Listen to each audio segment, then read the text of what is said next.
Tuesday, 7 p.m. Marianne set her mug on the counter and turned the phone face up beside it. She had brewed the coffee 5 minutes early on purpose, the way Garrett liked their life, 5 minutes ahead of trouble. The screensaver clock glowed steady. The house hummed with small sounds. The refrigerator motor, a vent clicking on, the soft tick of the wall clock that never seemed loud until you were listening for something else. She'd promised herself not to stare. She stared anyway. The call should come at 7. That was the plan. It was always the plan. Garrett made plans the way other people said prayers. He kept a yellow notepad on the garage workbench with columns and tiny boxes to check off. He called them redundancies. We don't fight nature, he would say. We don't argue with it. We make room for it. He had said that the night before he and Della left for the Wind River Range. He said it like a rule. Calm and sure, like all the rules that had kept them safe for years. 3. No call. Marianne lifted the mug. The coffee was already cooling. She set it down and wiped a circle of moisture off the counter with the edge of her palm. She told herself the mountain didn't keep office hours. Rock took the time it wanted. A pitch could run long. A ledge could be smaller than the guidebook said. Batteries dipped faster in cold air. There were a dozen ordinary reasons. She opened the last text from Della anyway, even though she knew every word by heart. Starting the approach, see you in a few days. Love you. The words felt bright and warm in her hand like sun on old wood. 19, all laughter and speed, but careful because her father was careful. Della copied him without meaning to. She checked her knots twice. She packed, then repacked, counted 12, no call. The house felt too large. It had the strange stillness of a church after everyone leaves. She moved through it to keep from listening to the clock. She straightened a picture frame on the hallway wall. She folded a throw blanket on the back of the couch. She picked up a sock that had fallen behind the dryer days ago and wondered how long it had been there. Small tasks, small control. She poured the coffee into the sink and brewed fresh as if a new pot might reset the evening. Steam fogged the window above the faucet. The porch light snapped on with the timer and spilled a thin cone across the steps. Somewhere down the street a dog barked, 2 short barks, then silence. The silence felt different now. Not the easy kind. The held breath kind. 25. She let the phone ring once to check the signal, then locked it again. She didn't call. They had a plan about that too. If the mountain stole focus, you didn't make people look down at a screen. You waited for the check-in. You trusted the system. Trust was part of the safety. By 8, Marianne had built an entire stack of reasons and set them one by one between herself and fear. She ate half a piece of toast she couldn't taste. She checked the weather in a browser tab she had promised not to open. Clear over Lander, windy higher up. Windy was a vague word, and vague words did not help. By 9, the clock felt louder than the vent. She carried her phone from room to room like it was a fragile thing.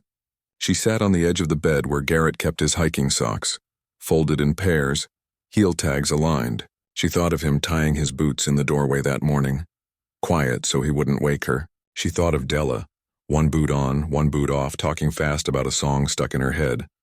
At 10, she set an alarm for midnight. If there was no call by then, she would try to sleep and call the sheriff in the morning. That felt like another rule. Don't cry wolf in the night. Wait for daylight and say the facts in a clear voice. She rehearsed the facts in her mind. Names, ages, route, the time the call was supposed to come. She turned off the lamp. The house didn't change. It only darkened. The tick of the clock kept its pace. Her phone lay on the nightstand, screen black like a small closed door. If Garrett planned for everything, why did silence arrive right on time? Deputy Miles Corbin left the paved road behind and felt the cruiser loosen under him on washboard dirt. Dust rose in a thin, constant cloud that flattened the late afternoon sun. The Wind River Range lifted ahead, granite teeth above a forest that swallowed sound. He kept one hand light on the wheel, the other on the radio mic, listening to routine traffic that made this drive feel less empty. The last cattle guard clanged under the tires. A wooden sign, Big Sandy Trailhead, flashed by. Then the trees opened into a rough, rutted lot cut from pine and aspen. A few vehicles sat spaced like islands. He rolled slow, reading plates out of habit, scanning colors and shapes against the note in his pocket. Dark green F-150, Wyoming plate, a film of dust, pollen tracing the edges. He parked nose to nose and stepped out. The air was thinner here, cooler with that clean, sap-sweet bite you only get near timberline. He stood for a second and listened. Wind in the crowns, a jay. No voices, no boots on gravel. No late hikers hustling for the last light. Up close, the truck looked like it had settled into the place it was left. A few yellow aspen leaves had drifted into the gap where the windshield met the hood. The tires wore a skin of powdered road. No smashed glass. No drag marks. Nothing out of place. He ran the plate anyway. The return blinked in. Registered to Garrett Beckwith Lander. Corbin wrote the time in his notebook and let out a breath he hadn't noticed he was holding. Finding the vehicle was step one. It meant the report was real, not a mix-up, not a wrong trailhead. It meant the mountain had two of theirs. He tried the driver's door, unlocked. Not unusual out here. He opened it a careful inch the way you do when you're not sure what you're going to smell. Stale coffee, a hint of pine air freshener. The cab was tidy, Spartan even. Floor clean. No fast food bags, no tossed clothes. On the passenger seat, a folded paper map with creases worn to white and a small guidebook to the Wind River Range with a cracked spine. He leaned in farther, scanning the dash, the console, the cup holders. People left notes when they changed plans. Sometimes they slid them under a wiper blade, sometimes they tucked them into obvious places so a spouse would find them. Nothing. He popped the center console. Spare batteries. A headlamp. A handful of quarters and a green pen. He closed it and sat back on his heels, eyes falling to the glove box. He pressed the latch. The door fell open with a soft thud. Registration, owner's manual. And there, nestled between paper, two black rectangles. Sleek, scuffed at the edges. The kind of weight you recognize when you've carried them before. Satellite phones. For a beat he only stared. Then training took over. He lifted one with the same care he would use to lift a newborn's wrist for a pulse. He tapped the power. The screen woke at once, full battery clean signal icon. He tried the second. Same result. Not dead, not damaged, present, waiting. The lot felt quieter. He could hear his own breath as he keyed his radio. Dispatch, Corbin. I've got the Beckwith vehicle at Big Sandy. No sign of subjects. Copy 2 sat phones in the glove box. Both powered. Both appeared charged. The reply came back steady, professional, but he could hear the slight hitch. How that one detail twisted the shape of the call. If you prepare like this man prepared, you don't forget lifelines. If you do forget them, what else went wrong? If you left them on purpose, why? He photographed everything. Exterior, plates, interior, glove box, the angle of the phones against the manual. He shut the door and stood in the gravel, pen moving through the facts. Truck confirmed. No damage, cab orderly. Phones located. Weather clear. Light dropping. Behind him, the trees moved in one slow body. The mountain above did not care. He logged the time again and looked once more at the glove box, as if the answer might crawl out and sit in his palm. A rescue had just become something else. One detail made a rescue feel like a riddle. By mid-morning, the trailhead had changed shape. Pickups boxed in a hastily erected canopy. A plywood table sagged under radios, spare headlamps, laminated maps. Coffee steamed in paper cups. The search and rescue commander, gray stubble, wind-burned. Cheeks drew lines with a grease pencil across topo quads taped to hoods. Contour lines stacked like fingerprints. He spoke in short sentences. Probables first, possibles later. Probables were the lines anyone would take. The standard approach drainages. The basin below the south face. The common descent gullies you could find in guidebooks and old trip reports. Possibles were everything else. Faint goat paths, obscure traverses, undocumented ledges that only show themselves when you are already committed. He boxed both categories with the pencil, then wrote times and team initials in the margins. The first helicopter lifted off and the thud of the rotors rolled across the trees. The ship banked toward Hooker, shrinking to a dark insect against sky. In the cabin, a spotter scanned the world through an open door, tethered to the frame by a short line. He kept his eyes moving the way they trained for avalanche debris. Scan, reset, scan. Look for what doesn't belong. A corner of tent fabric, a flash of nylon, a coil of rope that caught light. From the air, the mountain refused to be a simple peak. It was a complex of walls and bowls, couloirs plunging like elevator shafts, shelves no wider than a boot's length. Shadows pooled in cirques. Sun flared off snowfields that lingered in late summer shade. The pilot flew grid lines, a lawnmower pattern across stone miles high. Headset chatter stayed clipped and flat. Nothing on the apron. Copy. Swing west. Hit the traverse band. On the ground, teams moved like beads along strings. Radio checks, bearings, pace counts. Calls into the wind. Garrett, Della. Names carried and broke against granite. They left small markers, bright tape on a willow branch, a numbered flag near a boulder, breadcrumbs for their own memory. They glassed the faces with binoculars until eyes watered, turning each speck into maybe. By noon, a second helicopter joined and the valley sounded like a slow drum. The command post marked what had been seen and, more importantly, what had not. No tent, no clothing, no bright gear stashed below a climb. The probables got a slow, heavy strike-through. The pencil moved to the odd lines, the places where an experienced climber might go chasing a cleaner pitch, a better angle, a vision only he could see. Think like Garrett, someone said, not as advice but as an attempt to give the blank map a mind. They checked ledges on the east face that looked reachable only from above. They flew the shadowed clefts that never see noon sun. They edged the ship along a pale water streak where a rappel line might land. From above, the world offered 1,000 places to hide a person, and not a single place to find one easily. Mid-afternoon, the air took on that high country sharpness that means the day is bending. The commander rotated teams, traded radios with fresh batteries, drew a second set of grids on clean map plastic. He circled the truck's location again with his pencil, one fixed point in a day of moving guesses, and tapped the circle with the side of the pen as if he could squeeze more out of it. The spotter in the helicopter shifted and looked south. A smear of high cloud had crept into the blue. Not much. Just a brushstroke. The pilot glanced at his instruments, then at the far ridges. Little things changed first. The wind cut colder across the door opening. The rotors bit harder to hold. Position? The radio hissed a little more between transmissions. On the ground, a team topping a rise felt it as a push on the chest. Jackets zipped, voices dropped. The spruce creaked in one low, speaking note. They had covered the obvious, and most of the nearly obvious. They had flown lines that made sense, and walked lines that only barely did. Nothing popped. The maps filled with pencil scars that meant we looked. The commander capped his marker and watched the sky take on a darker brush at the horizon, and then the weather made its own decision. The first drops were harmless.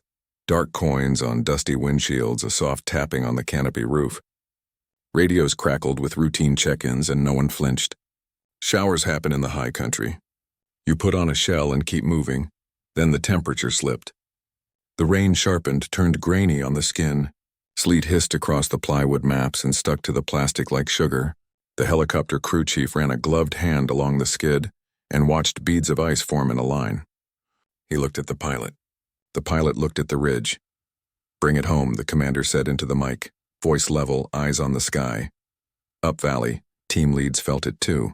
Jacket zipped all the way. Fingers numbed on trekking poles. The ridgeline blurred, then disappeared entirely. What had been a long gray curtain drew tight. Radios began to stack. Copy. Visibility dropping. Footing slick. Requesting turnaround. The sleet thickened and changed again. Snow. Not a postcard drift. Wet, heavy, fast. It filled boot prints as they were made. It coated rock slabs with a thin deceit, disguising edges, turning friction to ice. A spotter tried to keep the helicopter hovering along a wall and watched the altimeter jump as downdrafts played with the ship. Enough. The pilot nosed out, turned for the trailhead and set down hard and careful. The rotors wound down into a ringing quiet that sounded like a decision. Ground teams pivoted from search to stay alive. Poles shortened. Steps slowed. Calls into the wind stopped. Breath was for balance. They followed their own flagging back, orange tags bright against suddenly white brush. At the creek crossing, a volunteer slipped, sat down in cold water and swore once, low, ashamed, then hauled himself up and moved. Nobody laughed. The mountain had changed the terms. At the command post, the canopy sagged under new weight. Someone knocked snow free with the flat of a hand. The generator coughed.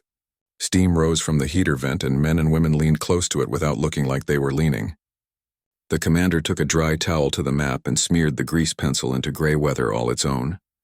He put a straight edge down, drew a box around the day's grids, capped the marker, and stood still for 3 long seconds. "Pull 'em," he said. Trucks idled at the lot's edge, defrosters fighting. When the first teams came in, their faces were red from wind and raw from snow that had stung like sand. They logged out, stripped wet gloves, held them over the heater duct, and stared at the phones on the table that hadn't rung for anyone. No tent found, no rope, no color against the rock, nothing.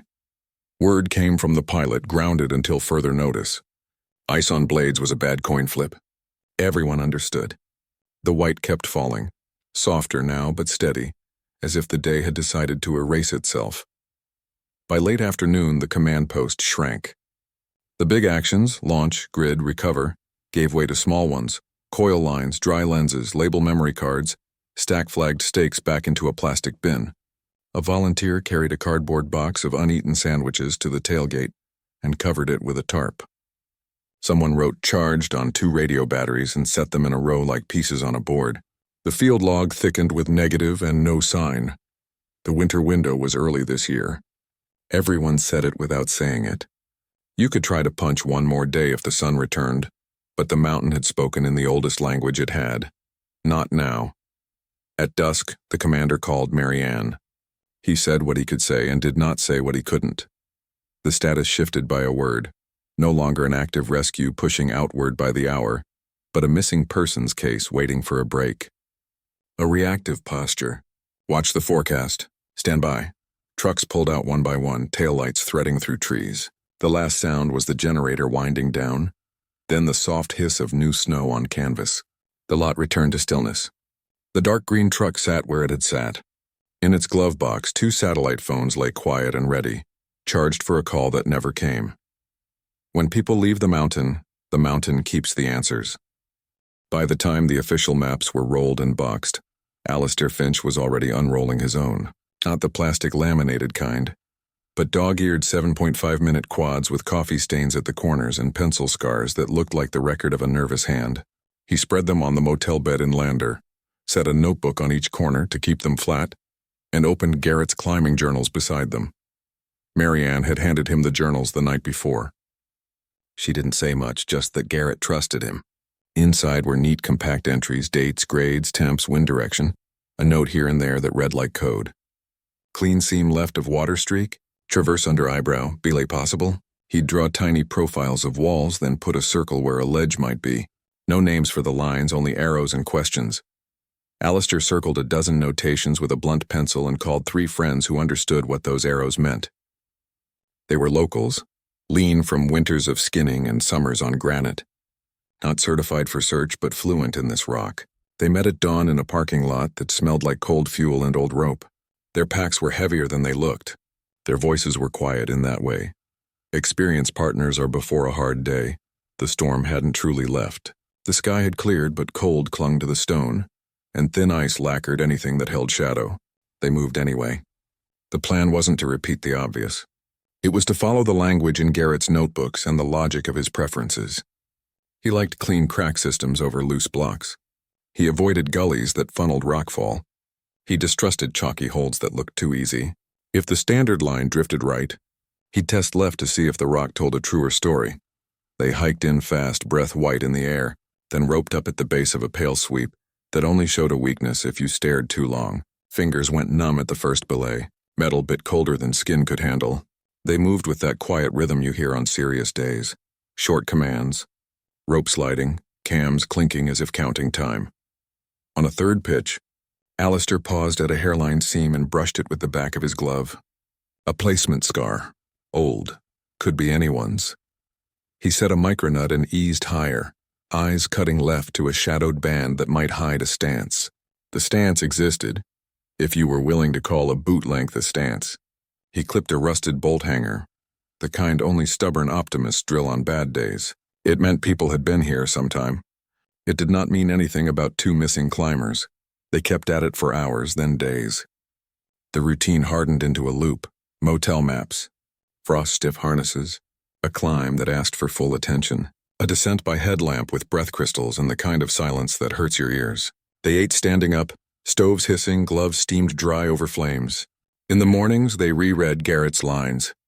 Escape under roof, hidden alcove where wind dies.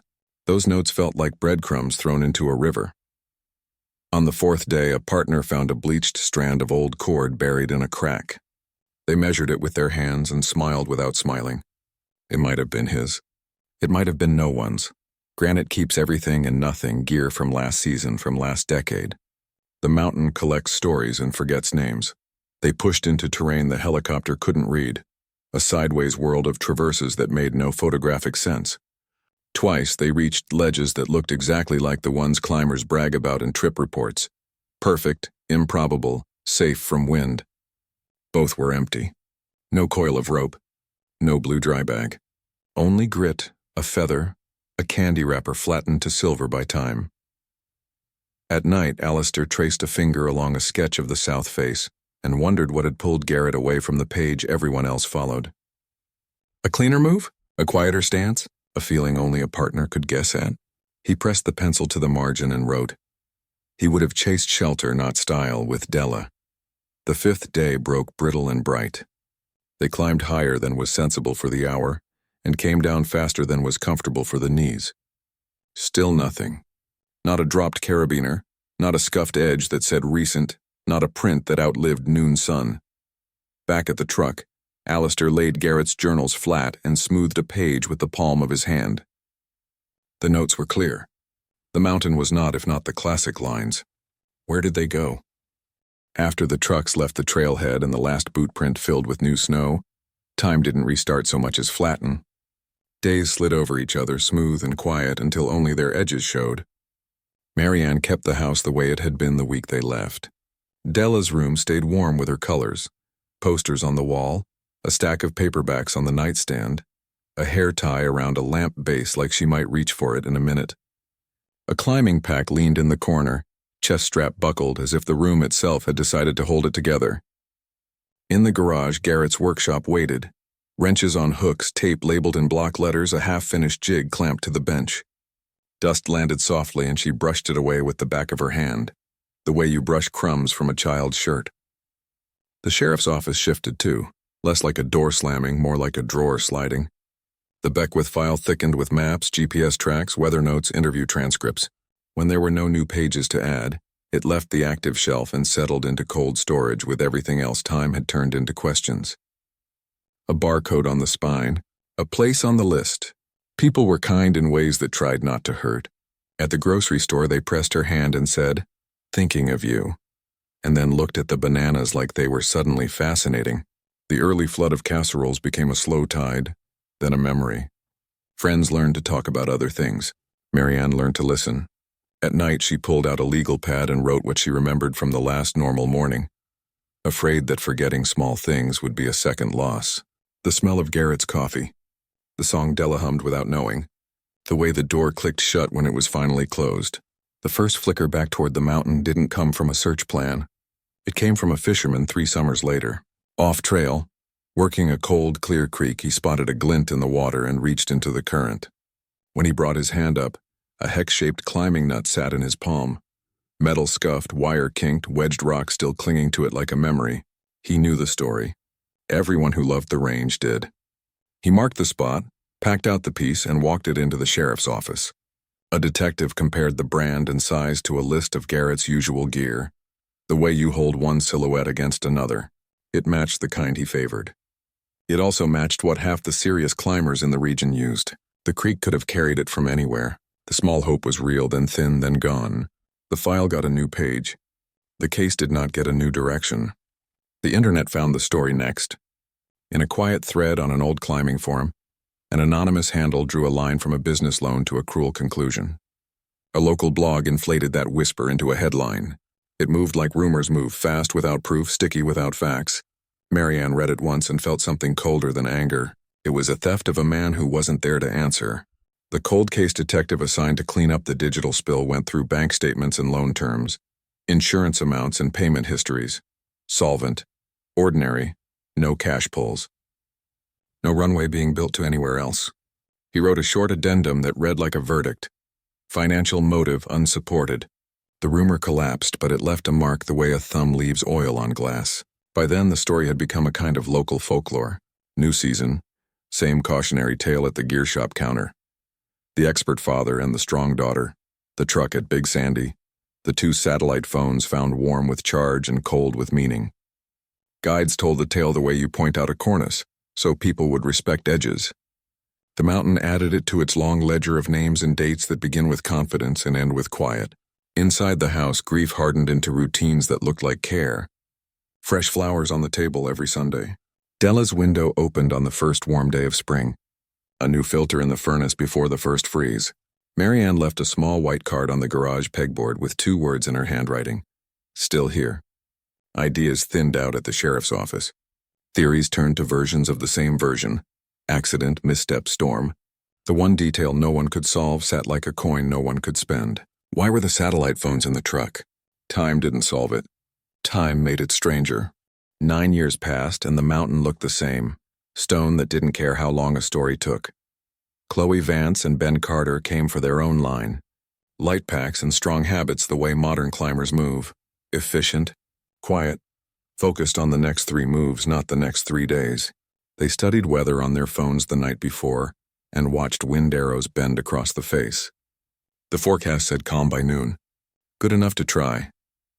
By late afternoon on day 3, they were thin with effort and looking for a place to stop. Ben led a seam that barely took gear. The rock felt like cold glass under his fingertips. He paused to rest a forearm and saw a dull glitter to his left, something straight, too regular for nature. He squinted. A bolt hanger, rusted orange against gray. He clipped, breathed, and called down. Old hardware, Chloe answered, voice tight through the wind. Why here? A second hanger sat 20 feet farther, then a third arcing toward shadow. It wasn't an obvious path up.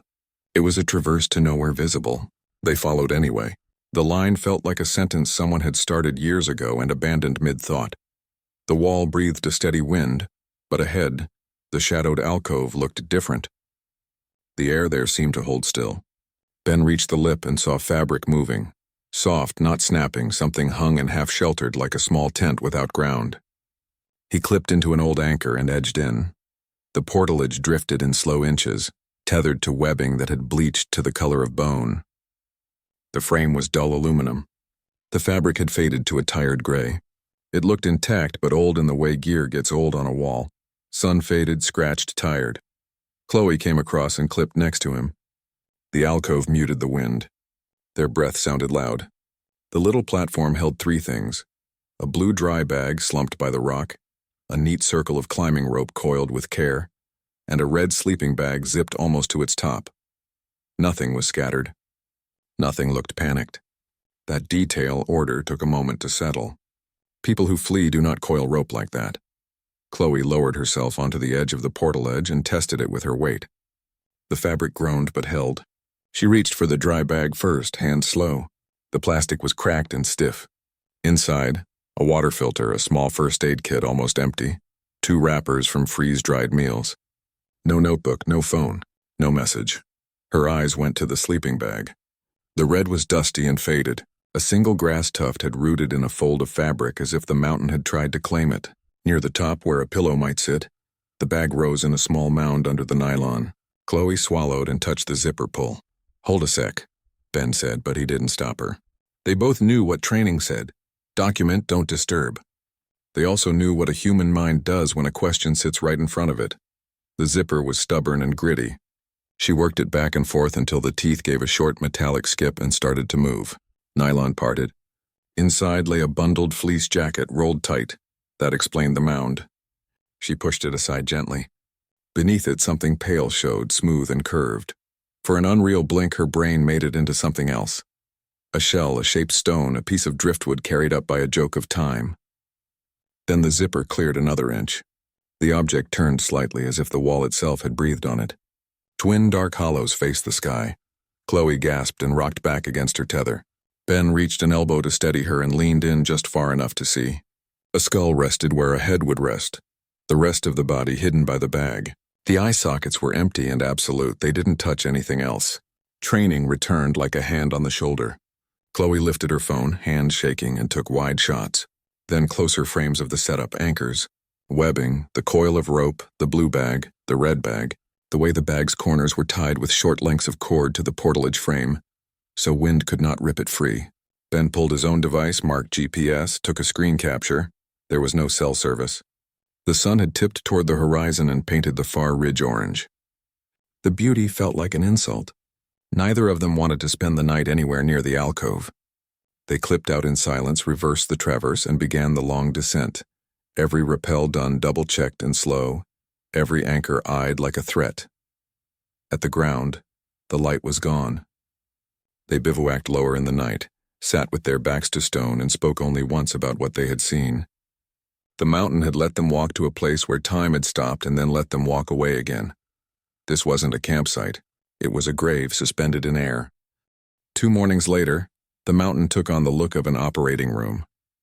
A helicopter beat a steady rhythm over Hooker's Stone, hovering long enough for 2 elite rescuers to clip to a long line and swing toward the wall.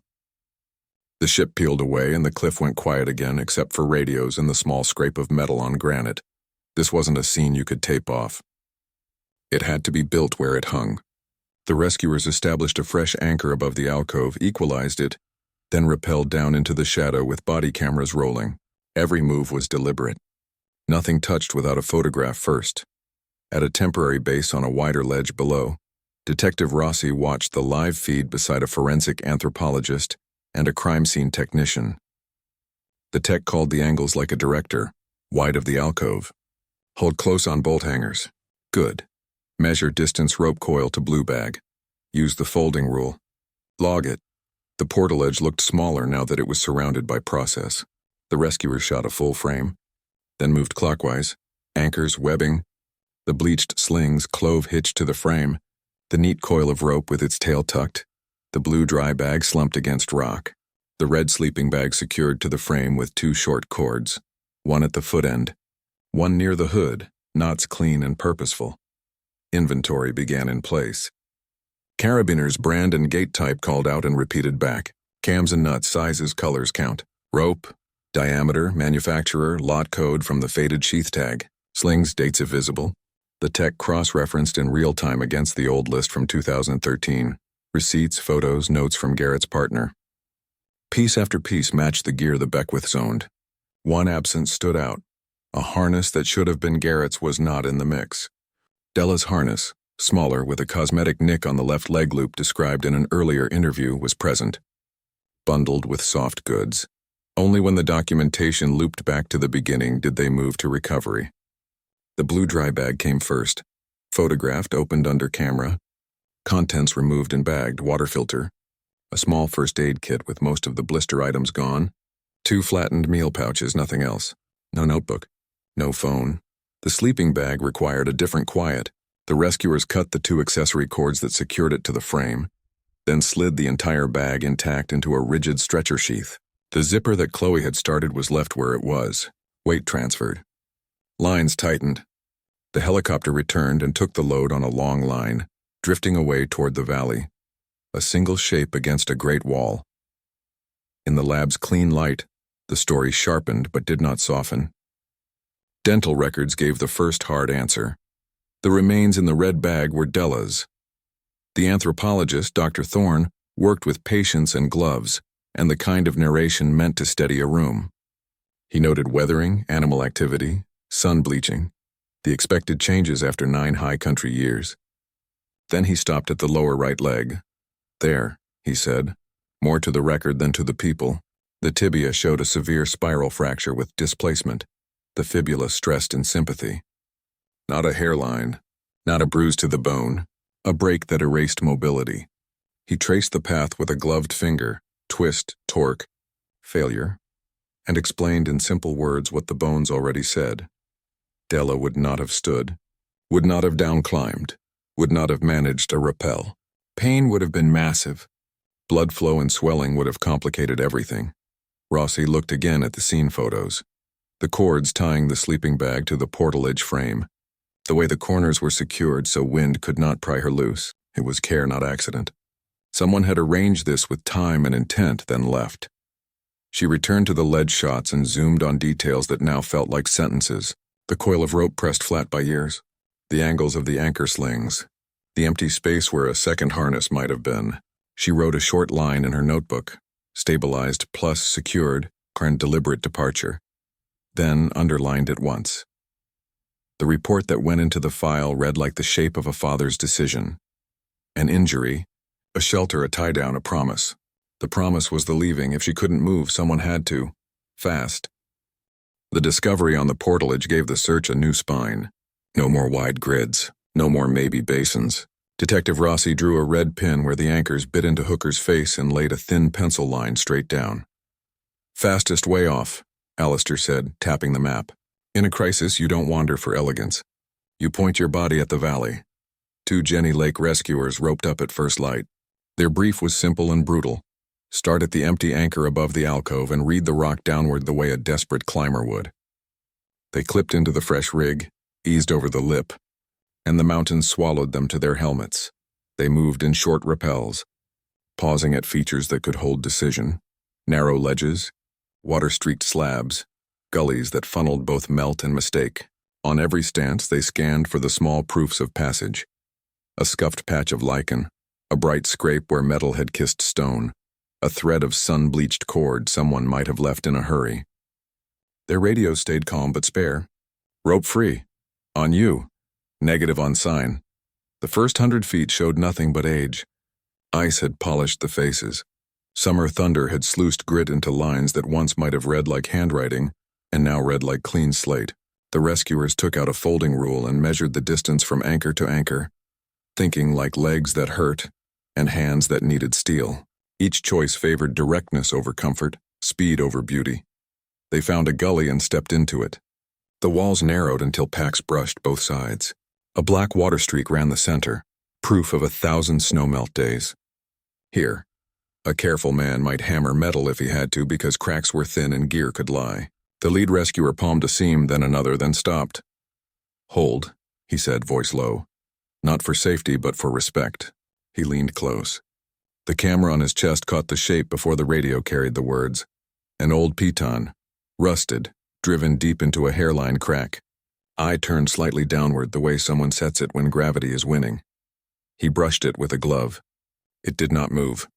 The brand stamp had softened to a ghost, but the style matched the Beckwith era.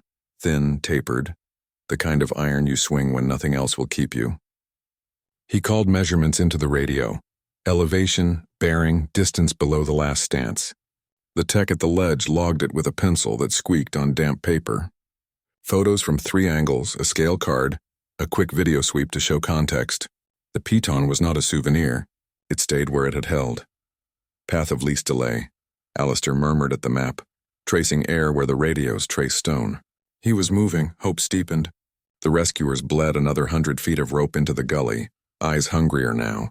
If there was one anchor, there could be another. If there were 2, a pattern might draw itself. But the gully widened and lost its walls. Melt had scoured the surface to clean stone, then to loose rock that shifted under weight. Below, the mountain unraveled into talus fans, each a conveyor belt that sorted decades of small things into the same gray. They combed both edges where a fall might have thrown gear. They checked the base of ribs where rope ends like to snag. They found an old goat track, a feather, a bottle cap pressed flat and faceless by time. They did not find a second anchor. They did not find cloth or cord or bone. They tried a parallel line, then a third, each chosen by the same logic. Straight, quick, possible.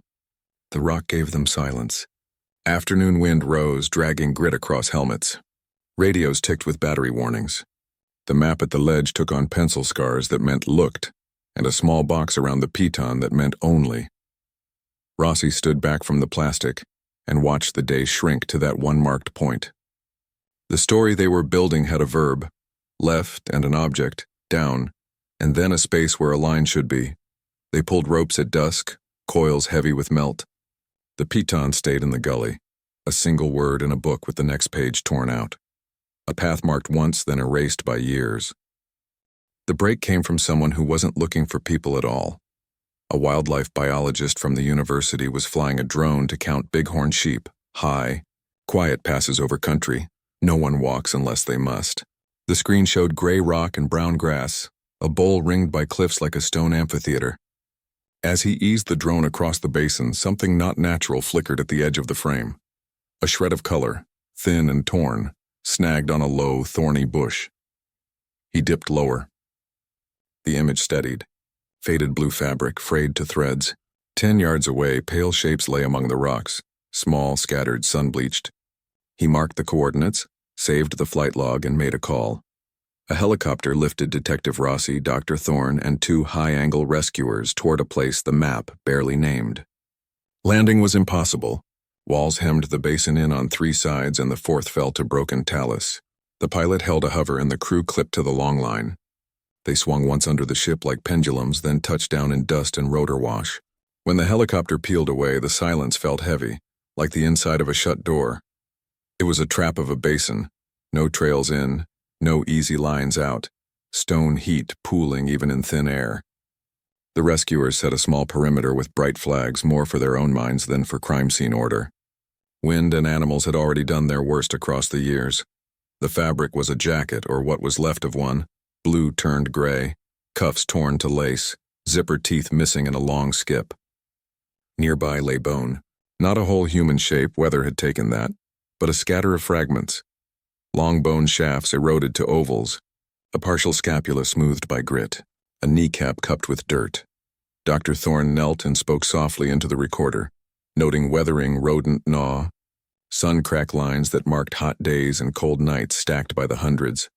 This was not a quick ID. The team collected carefully, bagging what the basin had not yet ground to powder. Soft earth yielded a button. A few feet away, a torn strap end with a rusted buckle. Then a shout, not loud but different. Metal.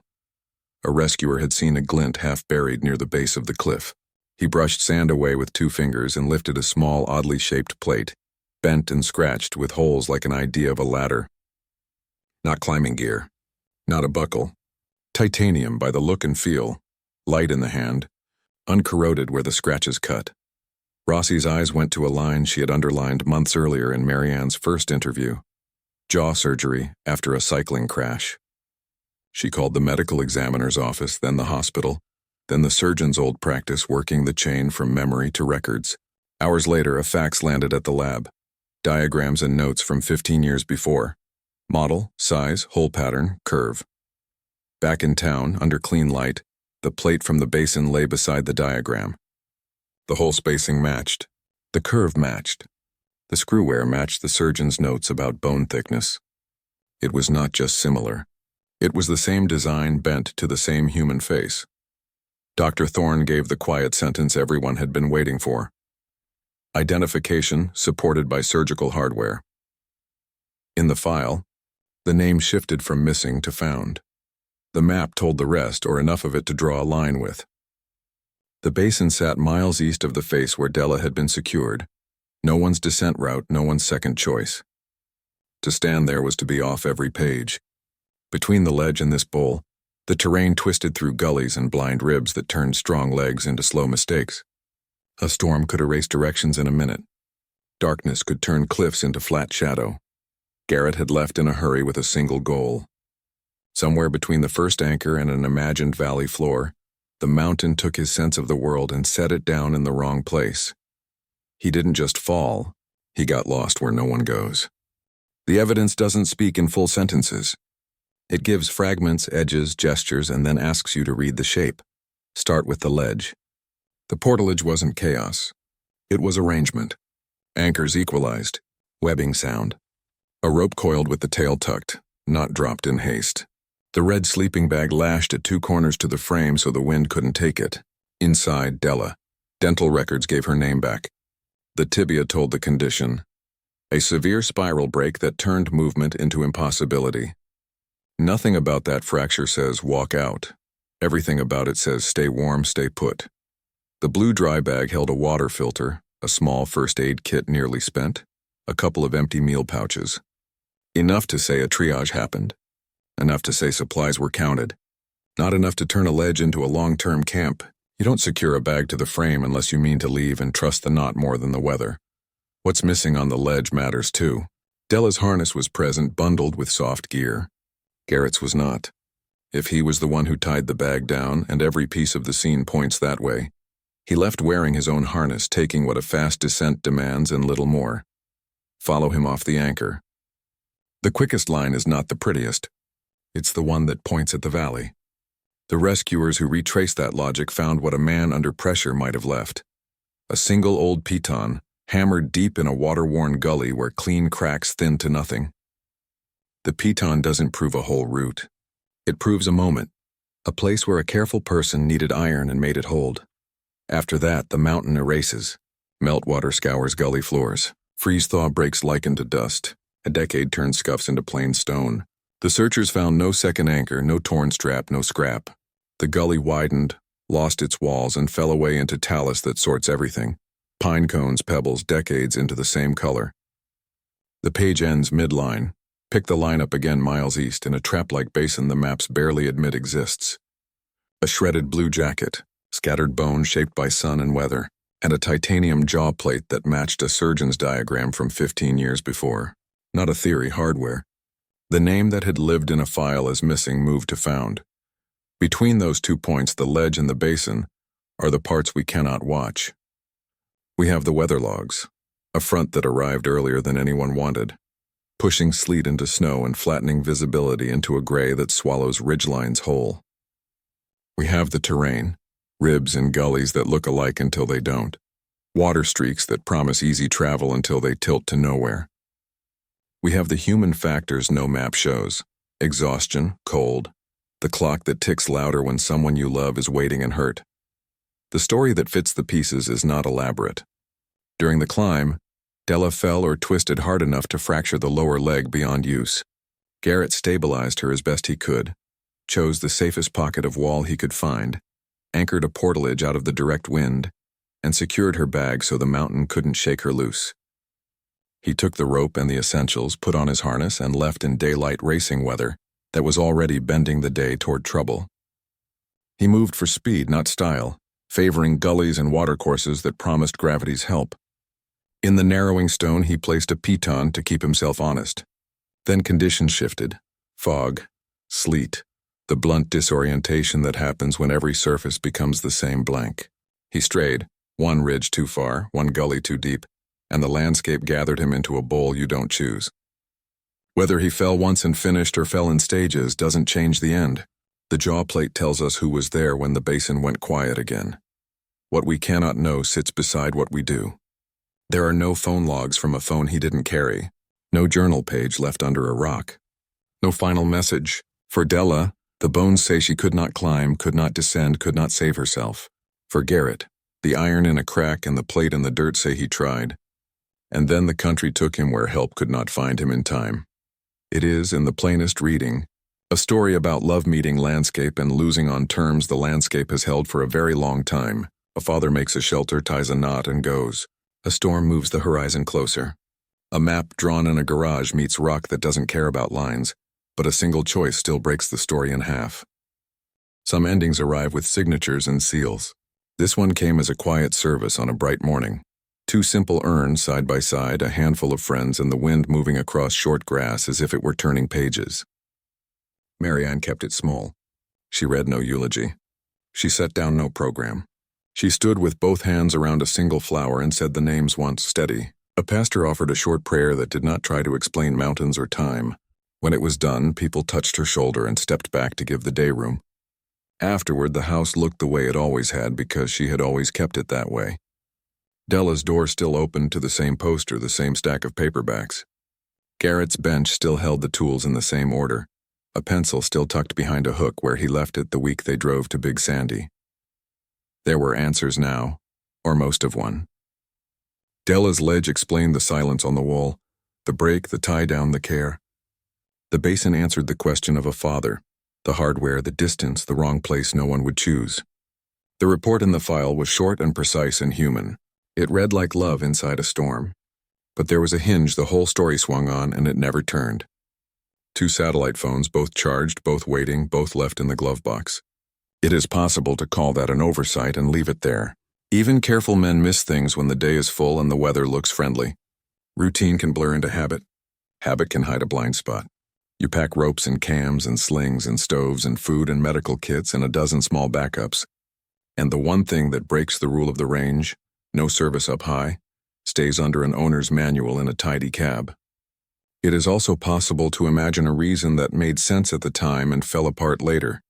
Maybe the phone was only for the drive home and the check-in from the pavement.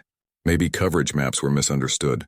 Maybe the wait felt like a luxury on a line that promised to be quick. Maybe one of them meant to reach into the glove box after tightening a strap and simply didn't. No record tells us. There is no receipt that says, "Remember this." No note on the dash, no line in a journal that translates a choice we live beside now.